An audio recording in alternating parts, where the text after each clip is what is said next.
Okay, I've recently watched a video by Jesusophile, which, well, a comment to Jesusophile, but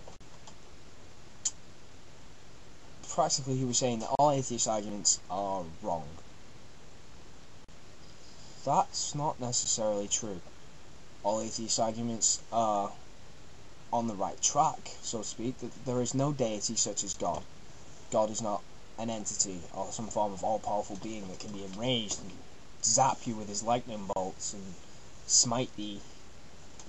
Also at the same time,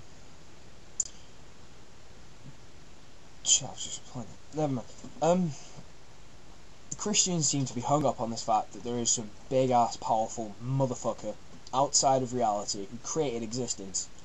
But for him to be outside of existence, he would have to not exist, so therefore there's a huge flaw in that whole thing that they've got going on there. Yeah, so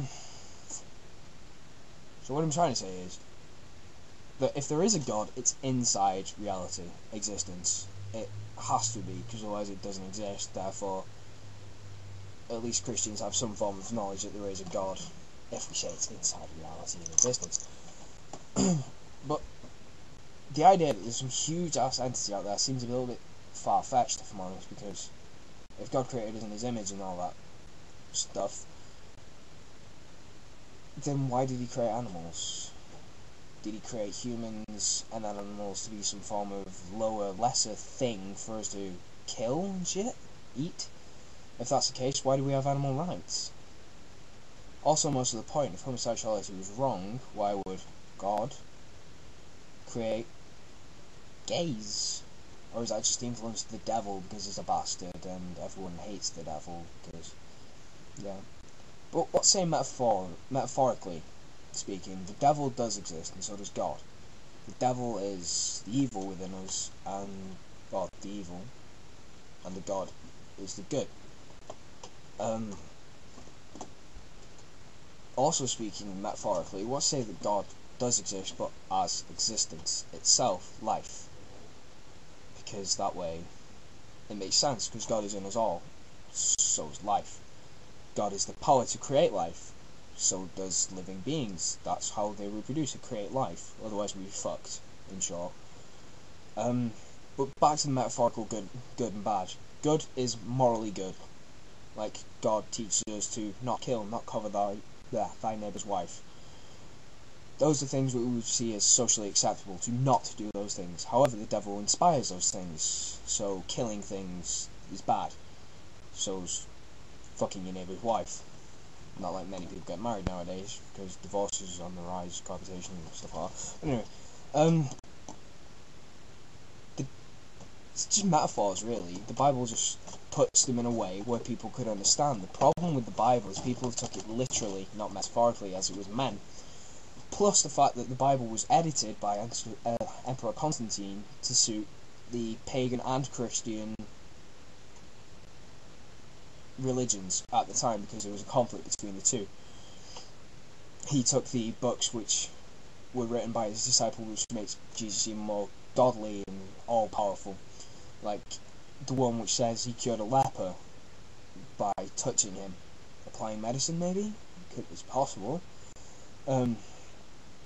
He turned water into wine.